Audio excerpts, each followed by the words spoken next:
Comme nous venons de chanter tout à l'heure, Dieu est un rocher. Jésus compare deux types de construction. Il raconte une histoire de deux hommes qui bâtissent leur maison. Il y a une personne qui bâtit sa maison sur le sable.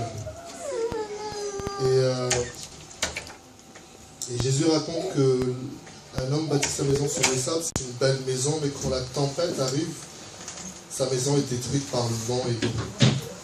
Et puis il raconte l'histoire d'un autre homme qui bâtit sur le roc, sur le rocher. Et il dit même s'il y a les vents, la pluie qui viennent, la tempête qui vient, la maison reste stable parce qu'elle est bâtie sur le rocher. Et notre vie, de la même façon, doit être bâtie sur le rocher de la parole de Dieu. C'est pour ça que nous écoutons la parole de Dieu. C'est un fondement, tout le fondement, enfin,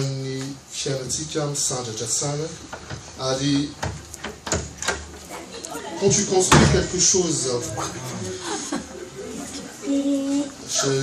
quelqu'un peut s'occuper de l'enfant, s'il vous plaît, pour la sécurité.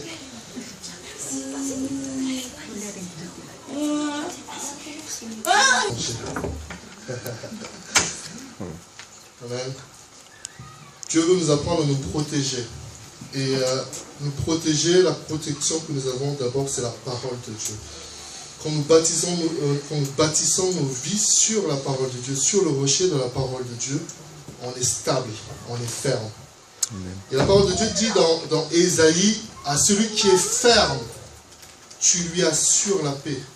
La paix parce qu'il se confie en toi. Amen. Donc plus tu connais la parole de Dieu, plus tu es stable et tu as confiance, même si la vie est difficile, même s'il y a du vent autour de toi. Amen. C'est moi peut-être aussi que ma famille était là, en arcanté na demande, c'est tia, maïr, mis ant lebe, en kina nomba, tiuzuguz na funo, tiuzuguz na ni saina na, fawi, matucha nous il a mampaïria. Amen. Je puis tout par celui qui me fortifie. Donc prions pour que Dieu nous parle cet après-midi. Merci Seigneur pour ce témoignage. Merci pour ta parole que tu veux nous partager encore cet après-midi. Merci parce que tu veux nous mettre en sécurité. Tu es vraiment un Dieu protecteur, Seigneur.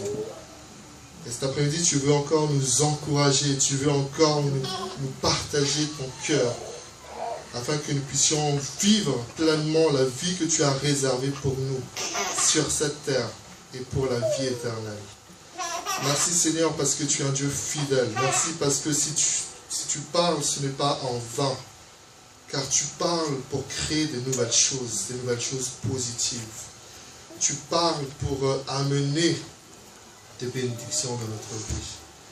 Merci Seigneur Jésus. En ton nom, nous faisons cette prière. Amen. Amen. Amen. Amen. Le titre du message, vous le voyez à l'écran, que j'ai à cœur de vous partager cet après-midi. Le titre, c'est « Outré ou très heureux ». Outré ou très heureux. Et on va faire un rappel rapidement de ce qui s'est passé la semaine dernière. La sœur a témoigné tout à l'heure par rapport à cela. Nous devons être conduits par l'Esprit de Dieu. Et nous avons vu le verset de base qui se trouve dans Romains chapitre 8 au verset 14, qui dit « Car tous ceux qui sont conduits par l'Esprit de Dieu sont fils de Dieu. » Donc nous avons vu tout au long de l'étude la semaine dernière que si tu te considères comme enfant de Dieu, si tu veux être fils de Dieu ou fille de Dieu, tu dois être conduit par l'Esprit de Dieu. Amen. Amen. Et c'est vrai que c'est important d'être conduit par l'Esprit de Dieu parce que c'est le bon berger. Et la Bible dit dans Psaume 23 que vous connaissez, l'Éternel est mon berger et je ne manquerai de rien. Amen. Et nous avons vu donc cette phrase qui dit, si nous voulons arriver au succès, ne volons pas la place de Dieu, mais laissons le volant de nos vies à Dieu. Psaume 61, versets 2 et 3, du bout de la terre, je crie à toi, le cœur abattu, conduis-moi sur le rocher que je ne puis atteindre, car tu es pour moi un refuge, une tour forte en face de l'ennemi. Amen. Donc nous allons rentrer dans ce message cet après-midi. Peut-être que vous vous posez des questions sur ce titre, outré ou très heureux. Là, ici, vous avez une image. Cette image que nous voyons, c'est une image d'un vase, d'une outre.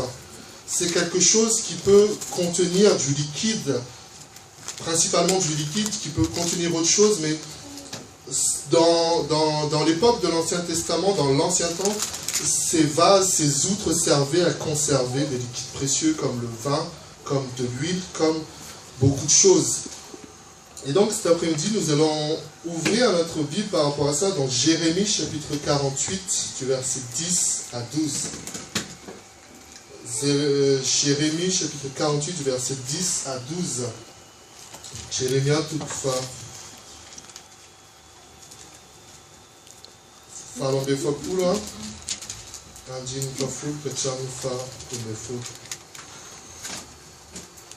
Jérémie chapitre 48, verset 10 à 12. On va le lire en malgache et en français. Je vous laisse le trouver un instant.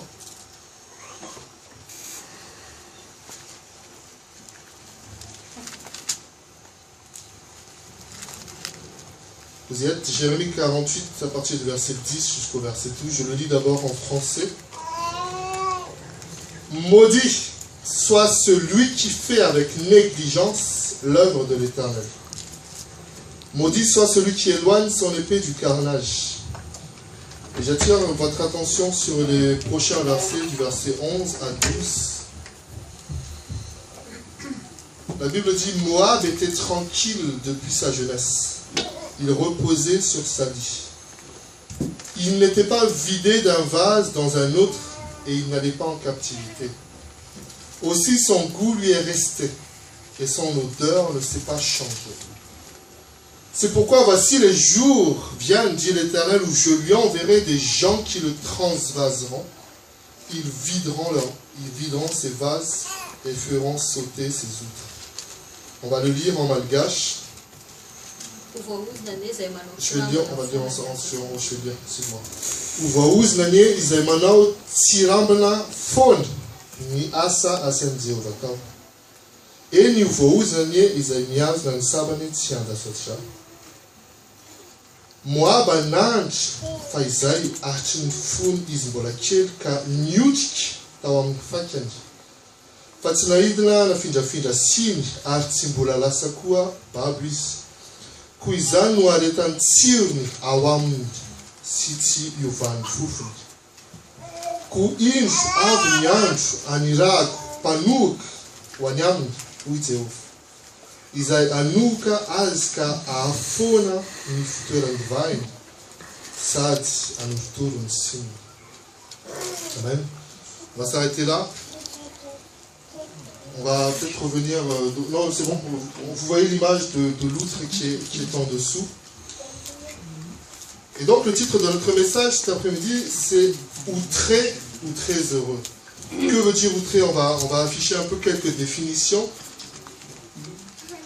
Outré signifie révolté, excédé, indigné, choqué par une attitude ou une situation. Donc, Dikene outré amtenga sue tufk leo tunga sain ouais mira fiuvan. D'accord? Outré, quelqu'un qui est outré, c'est quelqu'un qui en a assez d'une situation. Et cet après-midi, je voudrais vous encourager par rapport à ce message, parce que 2014 est l'année de l'excellence. Amen. Et Dieu ne veut plus qu'on se contente du petit, du moyen, du bon, mais Dieu veut le très bon et l'excellent. Amen. Et c'est pour ça qu'il nous pousse à une certaine révolte spirituelle, à une certaine révolte personnelle pour dire « J'en ai assez de vivre telle ou telle situation, je suis outré. Je veux que Dieu m'aide à changer cette situation. » Amen. Voilà l'objet de notre message cet après-midi. Dieu veut nous encourager à changer de vie. Dieu veut nous donner une nouvelle vie. Amen. Et quand nous revenons sur le verset Jérémie chapitre 48, verset 10. Je n'insiste, on verra dans un autre message sur le verset 10 où ici Dieu nous appelle à être sérieux quand on le sert. Amen. La Bible dit ici, maudit soit celui qui fait avec négligence l'œuvre de l'Éternel. Parce que ça veut dire que quelqu'un peut faire l'œuvre de l'Éternel, le service pour Dieu, soit sérieusement, soit de façon négligente, soit de façon moyenne, mais Dieu est carrément clair ici. Mieux vaut ne pas faire le service du Seigneur que de le faire de façon n'importe comment. Amen. Parce que la personne en subit l'appel après. C'est pour ça qu'il n'est pas conseillé tout de suite, quand on a une certaine marche avec le Seigneur, de faire telle ou telle fonction dans l'assemblée. Parce que ça peut être une épée contre toi-même si tu n'es pas sérieux avec Dieu. Amen. La Bible dit par exemple pour ceux qui enseignent la parole de Dieu, que ceux qui enseignent seront redevables d'autant plus. Dieu sera plus exigeant avec ceux qui prêchent que ceux qui ne prêchent pas. Amen. Mia jasika mtumpo wa mnyasanya ba notsartik. Ba titunda uzna watikalis. Amen. Et ici, c'est cette histoire-là, peut-être, je ne sais pas si vous avez déjà lu cette histoire, ou si vous découvrez cette histoire. Ici, donc, on parle d'un peuple, c'est un symbole. On parle d'un peuple à travers un personnage qui s'appelle Moab. Et la Bible dit que Moab était tranquille depuis sa jeunesse, il reposait sur sa lie. Il n'était pas vidé d'un vase dans un autre. Vous savez ce que ça veut dire, la lie? La lie, ça veut dire, quand on fabrique du vin, notamment,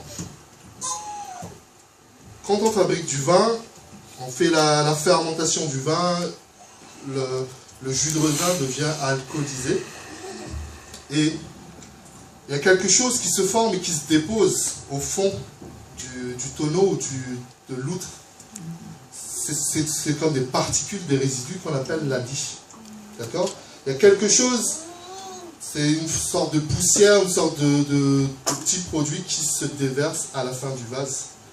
Et si on ne transvase pas le vin, le goût et l'odeur est différent. Vous comprenez? Donc il faut, à l'époque surtout, il fallait changer de outre à chaque fois pour que la lie reste dans la vieille outre et le bon vin va dans la nouvelle outre. Pour que l'odeur soit bonne, pour que le goût soit bon. D'accord? Je vais nous donner un exemple un peu plus précis, je vais parler un petit peu en malgache.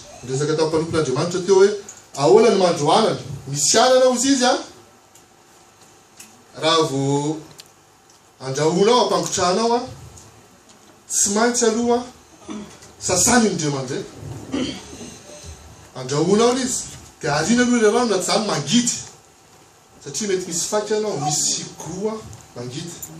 Amen.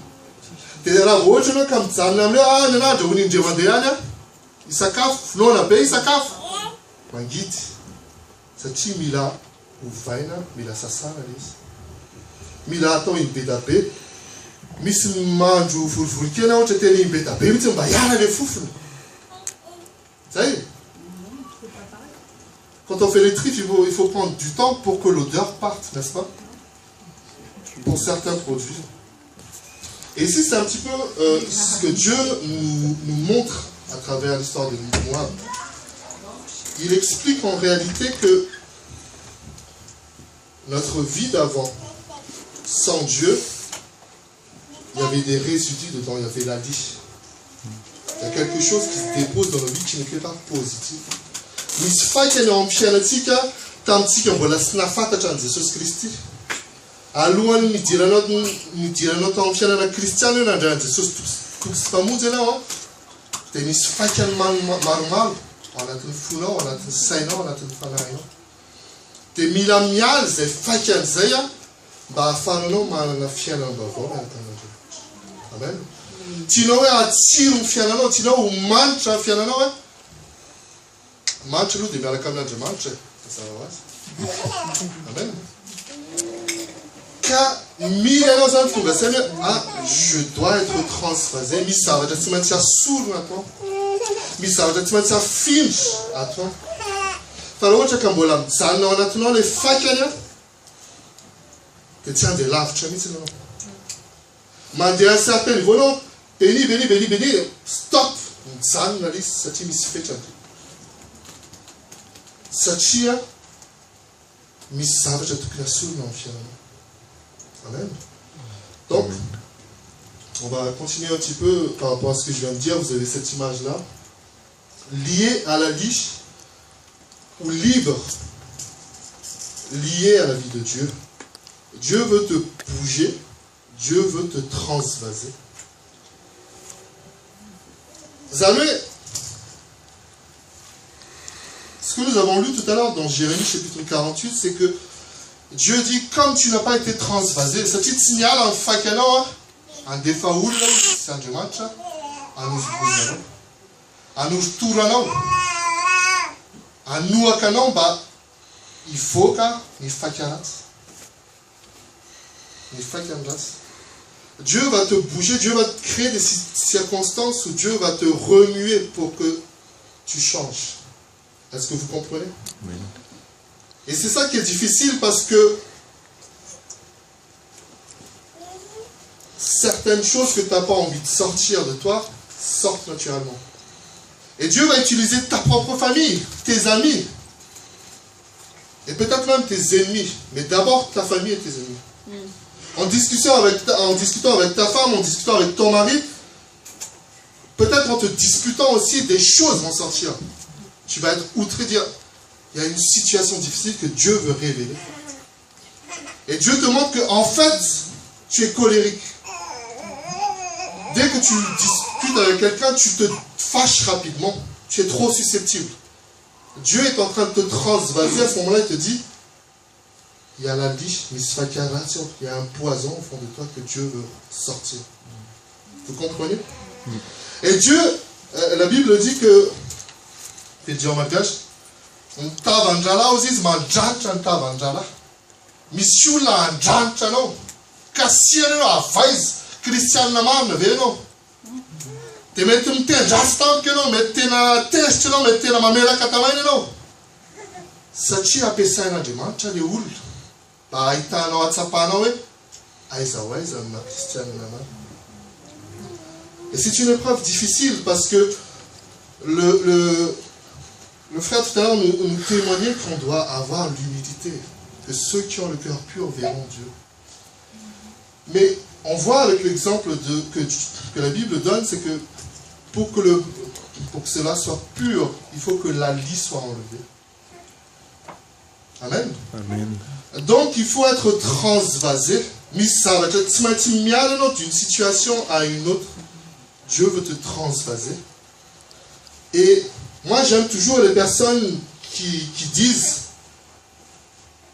je remercie Dieu parce que si c'était moi avant, là, j'aurais tapé, j'aurais insulté, je n'aurais jamais pardonné.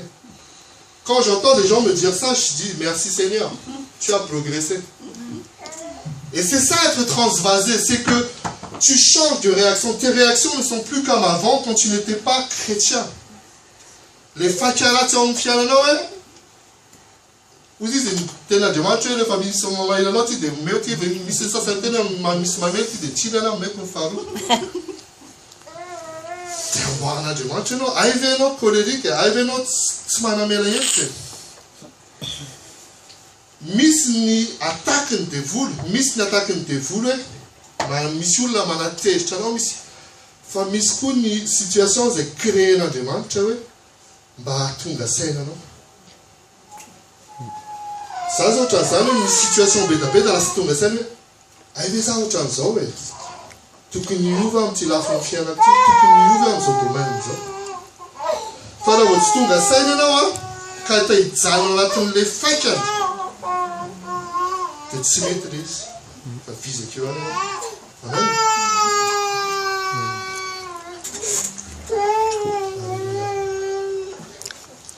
On va continuer un petit peu.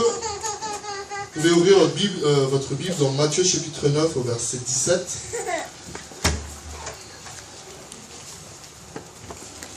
Matthieu chapitre 9 verset 17. La Bible dit, on ne met pas non plus du vin nouveau dans de vieilles outres, autrement les outres seront Le vin se répand et les outres sont perdues. Mais on met le vin nouveau dans des outres neuves, et le vin et les outres se conservent. Vous pouvez lire sur l'écran. Nous allons continuer la lecture dans 1 Corinthiens chapitre 5, versets 7 et 8. 1 Corinthiens chapitre 5, versets 7 et 8. La Bible dit: faites disparaître le vieux levain, entre parenthèses la vie, afin que vous soyez une pâte nouvelle, puisque vous êtes sans levain, car Christ, notre Pâque, a été immolé. Célébrons donc la fête non avec du vieux levain, non avec un levain de malice et de méchanceté, mais avec les pains sans levain, de la pureté et de la vérité. Tout ça, ce sont des symboles. Tout ça, ce sont des symboles pour nous faire comprendre. La Bible dit que, quand vous lisez le verset 6 de 1 Corinthiens chapitre 5, la Bible dit qu'un peu de levain fait lever toute la pâte. Donc le levain, la levure dans la Bible est un symbole assez négatif parce que c'est quelque chose qui fait gonfler les choses.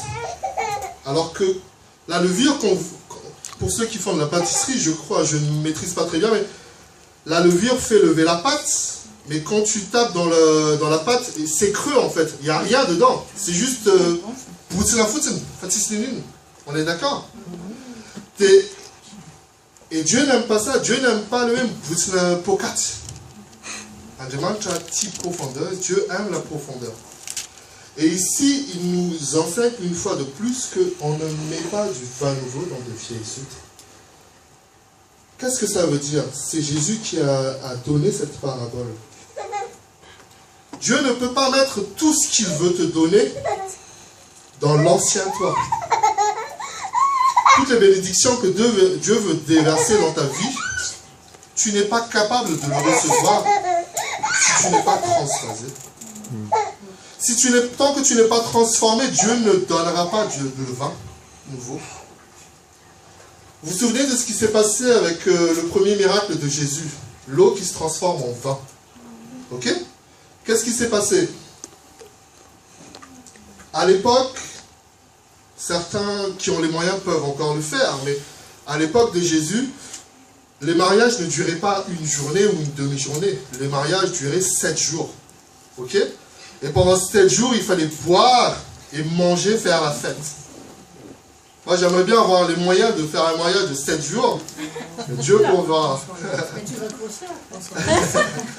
Donc, pendant 7 jours, il y avait le mariage. Et pendant plusieurs jours, on a servi le vin et à boire, et à manger, pardon.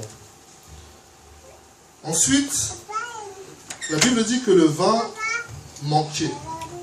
Il n'y avait plus de vin. Et Jésus dit, et Marie vient pour demander à Jésus, et Jésus dit, remplissez les outres qui sont là-bas d'eau et amenez-les-moi. Et vous savez que Jésus a rempli, a transformé l'eau en vin. Mais ce que vous devez comprendre dans cette histoire, c'est que Jésus n'a pas transformé l'eau en vin tant qu'il restait encore du vin. Vous comprenez? Tant qu'il restait du vieux vin, Dieu ne donne pas du nouveau vin. Parce que Dieu ne se mélange pas avec le passé. Vous comprenez? Tant que tu veux rester dans ton ancienne vie, Dieu ne peut pas te donner tout ce qu'il a prévu pour toi dans ta nouvelle vie. C'est pour ça qu'il y a beaucoup de personnes qui sont frustrées, étonnées que depuis qu'ils sont chrétiens, ils ont l'impression qu'ils ne sont pas bénis. Ils voient les autres bénis, ils voient que les autres avancent dans leur foi, mais eux, ils traînent la patte. La Bible explique cela dans Jérémie 48 que nous avons lu tout à l'heure. Ces personnes-là doivent être transvasées. Amen.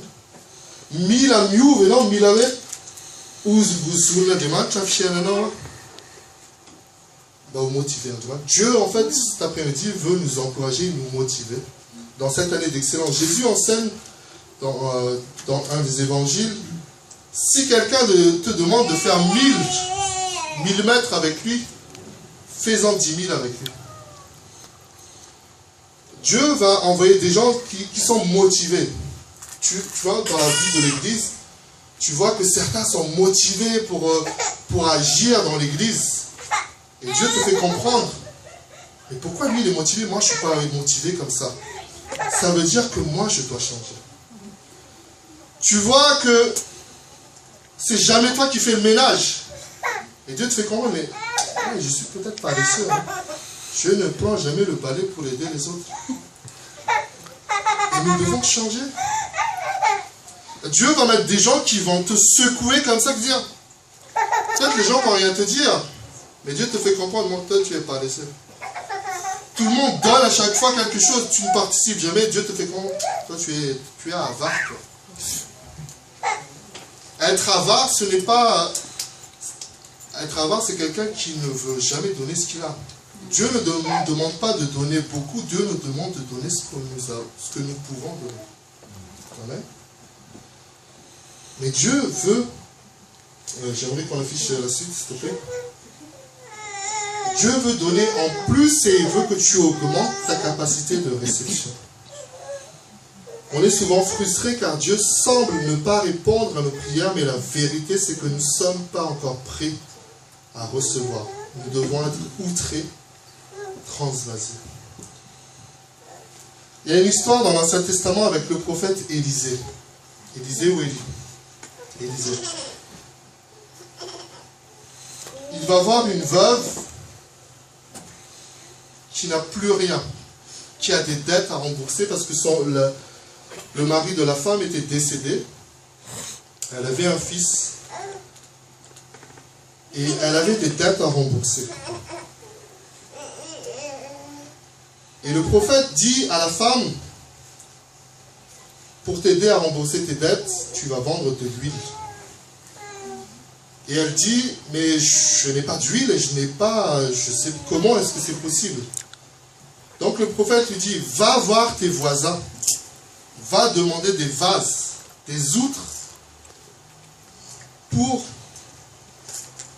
va demander le maximum de vases et d'outres possibles pour qu'on puisse mettre de l'huile dedans. Et elle est partie sonner dans tous ses voisins, toquer dans tous ses voisins pour demander des outres neuves ou déjà utilisées. Et donc, je résume un peu l'histoire. Admettons, la femme est venue devant le prophète Élisée dire, voilà, j'ai 20 outres à remplir. Et le prophète dit, ok, Dieu va emmener l'huile. Donc, on avançait les outres une par une. Numéro 1, rempli. Numéro 2, 3, 4, 5, jusqu'à 20, les outres étaient remplies. Et Élisée demandait à la femme, est-ce qu'il y a encore des vases à remplir? Et la femme dit, non, il n'y a pas. La Bible dit que l'huile s'arrêtait. Dieu ne donne que ce que tu peux recevoir. Amen. Donc, si plus tu dis, Seigneur, je veux être vidé, je veux être outré, je veux être transvasé pour que tu me remplisses de ta vie, plus Dieu peut agir. Alors que son lame d'âme, son petit quoi.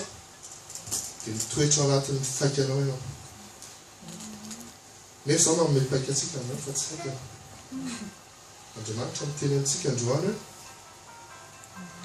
Alors il sourd nami fufnaras, alors il sourd nami ni koufiras.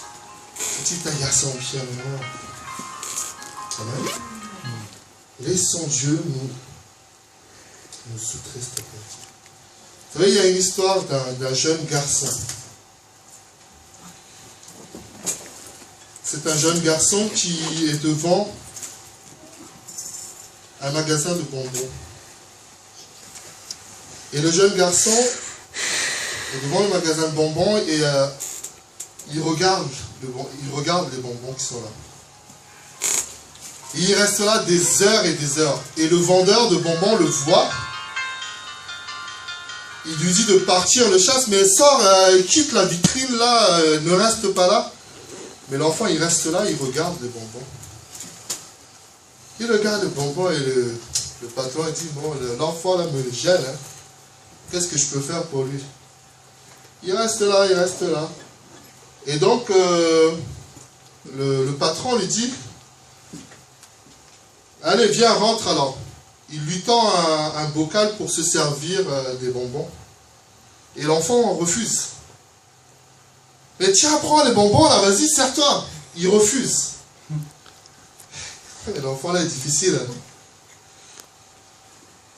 Et finalement, le vendeur prend les bonbons de sa main. Il se sert dans le bocal et donne des bonbons à l'enfant. Et l'enfant prend les bonbons. Et l'enfant dit, vous avez des plus grandes mains que moi. Donc c'est mieux que ce soit vous qui me donnez les bonbons. Parce que les petites mains de l'enfant, peut-être il pouvait prendre 2, 3 bonbons. Et la grosse main là, peut-être une vingtaine de bonbons. Et cette histoire m'a intéressé parce que elle est comme pour illustrer notre vie chrétienne. Dieu veut apprendre aujourd'hui à chacun de nous à augmenter notre capacité de réception. La salle que nous avons ici a une capacité de réception peut-être de 40, 50 personnes maximum. Si on est 50 ici, peut-être qu'on explose. Et si l'église grandit, amen, et c'est ce que nous souhaitons, on aura à changer de salle pour avoir une capacité de réception plus grande. Amen. Mais nous, de la même façon, dans notre vie chrétienne, nous devons augmenter notre capacité de réception. C'est-à-dire quoi? Vous savez, avec les portables aujourd'hui, on avait d'abord la 2G, on a la 3G, ensuite on a le 4G. Et avec le 4G, on peut capter beaucoup plus de choses, on peut être plus performant à travers le téléphone. On a augmenté la capacité de réception du téléphone, n'est-ce pas? Avec la télé, avant il n'y avait que 6 chaînes en France. Ceux qui voulaient augmenter leur capacité de réception achetaient Canal+, achetaient des paraboles pour avoir les chaînes satellites. À un moment donné, quand tu veux avoir plus, tu dois augmenter ta capacité de réception. Parce que même si Dieu voulait te donner plus, tu ne peux pas recevoir. Et ce serait gaspillé. Et Dieu n'aime pas le gaspillage. Amen. Et que veut dire concrètement augmenter notre capacité de réception? Augmenter notre capacité de réception, c'est passer plus de temps dans la prière. Passer plus de temps dans la lecture de la parole. Passer plus de temps à rencontrer les frères et sœurs et s'exhorter pour partager des témoignages, pour partager les expériences. Amen. C'est ça, augmenter ta capacité de réception. Parce qu'encore une fois, comme je disais en introduction, plus tu connais la parole de Dieu, plus tu es ferme dans tes sentiments et plus tu as la paix. Amen. Donc, cet après-midi, Dieu veut t'encourager, Dieu veut nous encourager à être outrés. Tu ne dois plus accepter la situation que tu vis aujourd'hui. Peut-être que ça fait très longtemps que tu n'arrives pas à pardonner. Peut-être que ça fait très longtemps que tu es toujours susceptible. On t'appelle monsieur susceptible, on t'appelle madame susceptible.